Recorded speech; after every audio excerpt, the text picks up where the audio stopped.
ମାଳାରେ ଶୀଘ୍ର ଆଗମନ କରିବାକୁ ଯାଉଥିବା ପ୍ରଭୁ ଯୀଶୁଖ୍ରୀଷ୍ଟଙ୍କ ପବିତ୍ର ଓ ବହୁମୂଲ୍ୟ ନାମରେ ନିର୍ମଳ ଖରା ୟୁଟ୍ୟୁବ ଚ୍ୟାନେଲରେ ପ୍ରଭୁଙ୍କ ଦାସ ଭାବରେ ଏହି ଶୁଭ ସକାଳ ସମୟରେ ପୁନର୍ବାର ଆପଣ ସମସ୍ତଙ୍କୁ ସ୍ୱାଗତ କରେ। ପ୍ରତିଦିନ ପ୍ରତି ପ୍ରଭାତ ଆପଣମାନଙ୍କୁ ସ୍ୱାଗତ କରିବା ମୋ ନିମନ୍ତେ ବହୁତ ବହୁତ ଖୁସି ଓ ଆନନ୍ଦର ବିଷୟ ଅଟେ। ପ୍ରିୟମାନେ, ଆପଣମାନଙ୍କୁ ଧନ୍ୟବାଦ ଦଉଛି ଯେ ଆପଣମାନେ ପ୍ରତିନିତ୍ୟ ଏହି ଚ୍ୟାନେଲ ଦ୍ୱାରା ପ୍ରସାରିତ ହେଉଥିବା କାର୍ଯ୍ୟକ୍ରମ ଗୁଡ଼ିକକୁ ଦେଖୁଛନ୍ତି, ଲାଇକ୍ ସେୟାର କମେଣ୍ଟସ୍ କରି ଆମମାନଙ୍କୁ ଉତ୍ସାହିତ କରୁଛନ୍ତି। ପରମେଶ୍ୱର ଆମମାନଙ୍କୁ ପ୍ରତିଦିନ ସେ ନୂଆ ନୂଆ ପ୍ରସଙ୍ଗରେ ଏହି କାର୍ଯ୍ୟକ୍ରମ ଦ୍ୱାରା ସେ ଆମମାନଙ୍କ ସହିତ କଥାବାର୍ତ୍ତା ହେଉଛନ୍ତି। ଆଜି ମଧ୍ୟ ସେ ଆମମାନଙ୍କୁ ଅତି ସୁନ୍ଦର ଭାବରେ ତାଙ୍କର ବାକ୍ୟ ଦ୍ୱାରା କଥାବାର୍ତ୍ତା ହେବା ପାଇଁ ଯାଉଅଛନ୍ତି। ଆଜିର ପ୍ରସଙ୍ଗଟି ଏହି ପ୍ରକାର ଅଟେ, ପର ସ୍ତ୍ରୀର ଅନ୍ୟ ନାମ।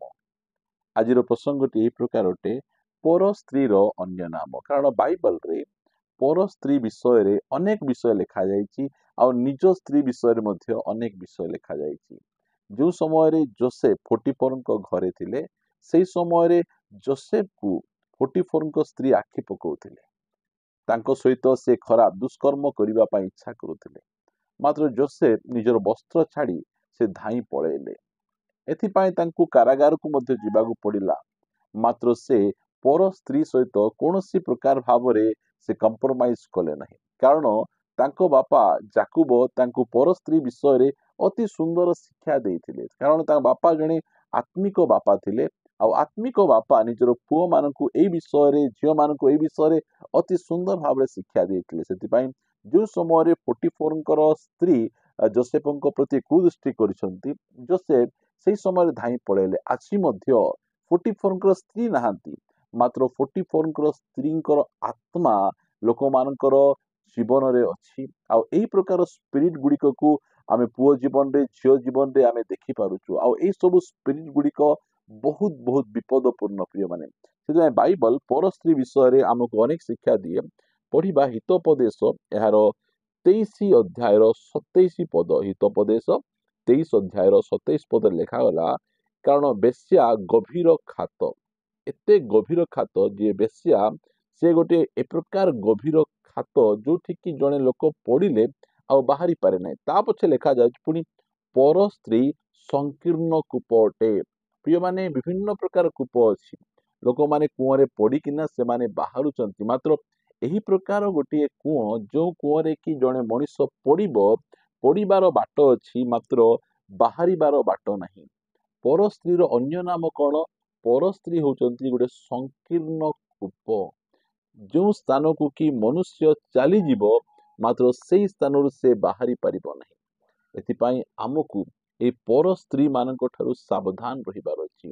ସେମାନଙ୍କର କଥା ଏତେ ସୁନ୍ଦର ଲାଗିବ ଯଦି ଆମେ ପଢିବା ହିତୋପଦେଶ ଏହାର 7 ଅଧ୍ୟାୟ 21 ପଦରେ ଲେଖାଗଲା, ଏହି ରୂପେ ଅନେକ ମଧୁର ଭାଷା କହି ସେ ତାହାର ମନ ହରଣ କଲା।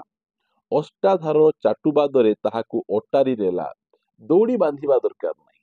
ଅଷ୍ଟାଧାର କଥା, କାରଣ ପର ସ୍ତ୍ରୀର ମୁଖରୁ ମଧୁ ପରି ମିଠା ମିଠା କଥା ବାହାରେ।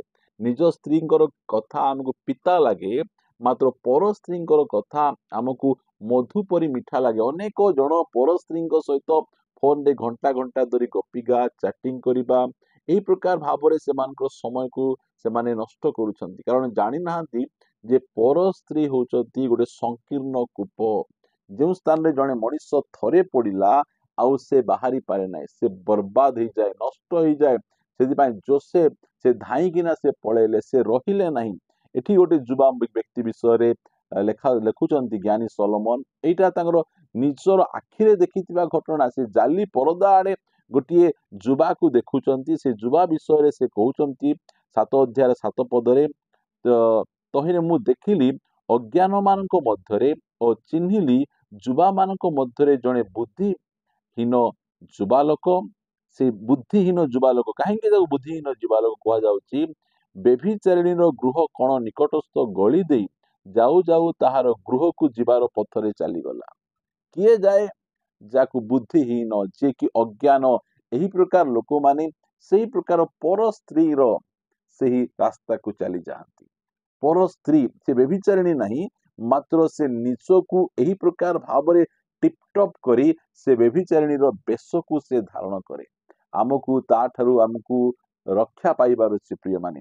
ଲେଖାଯାଉଛି ଯଦି ଆମେ ପଢିବା 22 ପଦରେ, ଯେପରି ଗୋରୁ ହତ ହେବାକୁ ଯାଏ ଓ ଯେପରି ବେଡ଼ି ପିନ୍ଧିବା ଲୋକ ନିର୍ବୋଧର ଦଣ୍ଡ ପାଇବାକୁ ଯାଏ, ସେହିପରି ସେହି କ୍ଷଣି ତାହାର ପଛେ ପଛେ ଗଲା।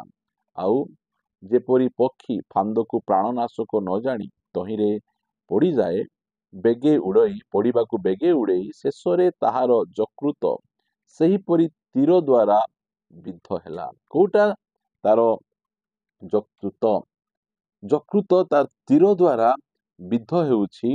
ଏଣୁ ହେ ମୋହର ପୁତ୍ରମାନେ, ମୋହର କଥା ଶୁଣ ଓ ମୋ ମୁଖର ବାକ୍ୟରେ ମନୋନିବେଶ କର।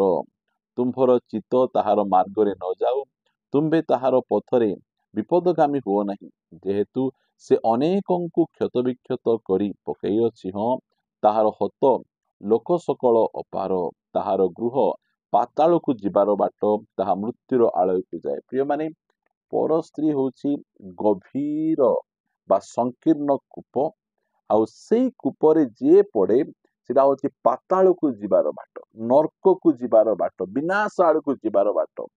ସେଥିପାଇଁ ଏହି ଦିନ ମାନଙ୍କରେ ଆମମାନେ ସାବଧାନ ରହିବା। ଆମେ ଅନେକ ସମୟରେ ଆମମାନଙ୍କୁ ଏହି ପ୍ରକାର ପ୍ରଲୋଭନ ଗୁଡିକ ଆମମାନଙ୍କୁ ଆସେ। ଆଉ ସେଇ ପ୍ରକାର ପ୍ରଲୋଭନକୁ ଏହି ଯୁବା ବ୍ୟକ୍ତି ନ ଜାଣି ତାର ସେହି ରାସ୍ତାରେ ଚାଲିଗଲା, ତାର ମଧୁର କଥାରେ ପଡିଗଲା। ମାତ୍ର ଯୋସେଫ ସେ ପୋଟିଫରଙ୍କ ସ୍ତ୍ରୀଙ୍କର କୌଣସି ପ୍ରକାର ଚାତୁରିତାରେ ପଡିଲେ ନାହିଁ। ସେ ଦୌଡ଼ି ପଳେଇଲେ। ତାଙ୍କ ମୁଖରୁ ମିଠା କଥା ଆସିପାରେ, ସେ ବହୁତ ସୁନ୍ଦର ସୁନ୍ଦର କଥା କହିପାରନ୍ତି, ନିଜକୁ ବହୁତ ସୁନ୍ଦର ଭାବରେ ଡେକୋରେଟ କରିପାରନ୍ତି, ହେଲେ ମଧ୍ୟ ଯୋସେଫକୁ ସେ ପ୍ରଭାବିତ କରିପାରିଲେ ନାହିଁ।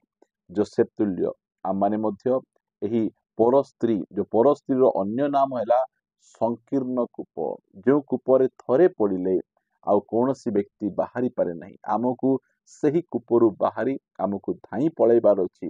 ନହେଲେ ଆମମାନେ ମଧ୍ୟ ସେଇ କୂପରେ ଯଦି ପଡ଼ିଯିବା, ସେଟା ହଉଛି ପାତାଳକୁ ଯିବାର ବାଟ, ଯାହା ମୃତ୍ୟୁର ଆଳକୁ ଯାଏ। ଯୋଉ ରାସ୍ତାରେ ଜଣେ ବ୍ୟକ୍ତି ଥରେ ଗଲେ ଆଉ କେବେ ଫେରେ ନାହିଁ। ଆଜି ଅନେକ ପରିବାର ବର୍ବାଦ ହେବାର କାରଣ କଣ? ଏଇଟା କାରଣ। ସ୍ୱାମୀମାନେ, ଆପଣମାନେ ସତର୍କ ରୁହନ୍ତୁ, ଜାଗ୍ରତ ରୁହନ୍ତୁ। ଯେଉଁ ସମୟରେ ଏହି ପ୍ରକାର ପ୍ରଲୋଭନ ଗୁଡିକ ଲୋକମାନେ ଦେଖାନ୍ତି, ସେଇ ସବୁ ପ୍ରଲୋଭନରୁ ନିଜକୁ ରକ୍ଷା କରନ୍ତୁ। ସମସନ ନିଜକୁ ରକ୍ଷା କରିପାରିଲେ ନାହିଁ। ଦଲିଲାର କଳରେ ସେ ମୁଣ୍ଡ ଦେଲେ, ଆଉ ସେ କଳ ତାଙ୍କ ପାଇଁ କବର ସ୍ଥଳ, ସମାଧି ସ୍ଥଳ ହେଇଗଲା। ଆମେ ଏସବୁ ଶିକ୍ଷା ଗୁଡିକ ପାଉଛୁ। ପ୍ରଭୁ ଆମମାନଙ୍କୁ ଦୟା କରନ୍ତୁ, ଅନୁଗ୍ରହ କରନ୍ତୁ। ଏହି ପ୍ରକାର ପର ସ୍ତ୍ରୀ ଠାରୁ ନିଜକୁ ରକ୍ଷା କରନ୍ତୁ। ସେମାନେ ଯେତେ ଆକର୍ଷଣୀୟ ଦେଖାଗଲେ ମଧ୍ୟ, ଯେତେ ଆପଣଙ୍କୁ ଆକର୍ଷଣ କଲେ ମଧ୍ୟ, ଆପଣ ଜାଣନ୍ତୁ, ଏଇ ଦୃଷ୍ଟିରେ ଦେଖନ୍ତୁ, ତାର ସୁନ୍ଦରତାକୁ ଦେଖନ୍ତୁ ନାହିଁ, ତାର ମଧୁର ଭାଷାକୁ ଦେଖନ୍ତୁ ନାହିଁ। ବାଇବଲ କହେ ପର ସ୍ତ୍ରୀ ସଂକୀର୍ଣ୍ଣ କୂପ ଅଟେ, ନରକୁ ଯିବାର ରାସ୍ତା ଅଟେ, ମୃତ୍ୟୁ ଆଡକୁ ଯିବାର ପଥ ଅଟେ। ଥରେ ସେଇ ମାର୍ଗରେ ଜଣେ ଚାଲିଲା, ହତ ହେବ, ବିନଷ୍ଟ ହେବ, ତାର ଯକୃତ ତୀରବିଦ୍ଧ ହେବ। ଆଜି ଅନେକ ଜଣ এই ପ୍ରକାର ହେଇଛନ୍ତି। ଆପଣ ନ ହୁଅନ୍ତୁ। ଆପଣ ସେ ମାର୍ଗରେ ଯାଇଛନ୍ତି, ଫେରି ଆସନ୍ତୁ, ଆଗକୁ ବଢନ୍ତୁ ନାହିଁ, ଆପଣଙ୍କ ପାଦକୁ ଅଟକାନ୍ତୁ, ତାହେଲେ ଆପଣ ରକ୍ଷା ପାଇପାରିବେ। ଆସନ୍ତୁ ଆମେ ପଦେ ପ୍ରାର୍ଥନା କରିବା। ପବିତ୍ର ଗୌରବମୟ ପିତା, ଆମେ ତୁମକୁ ଧନ୍ୟବାଦ ଦଉଛୁ। ତୁମେ ଆମମାନଙ୍କୁ ତୁମ ବାକ୍ୟ ଦ୍ୱାରା ପ୍ରତି ସମୟରେ କଥାବାର୍ତ୍ତା ହଉଛ, ଆମକୁ ସତର୍କ କରାଉଛ। ପର ସ୍ତ୍ରୀର ଅନ୍ୟ ନାମ ସଂକୀର୍ଣ୍ଣ କୂପ ଅଟେ।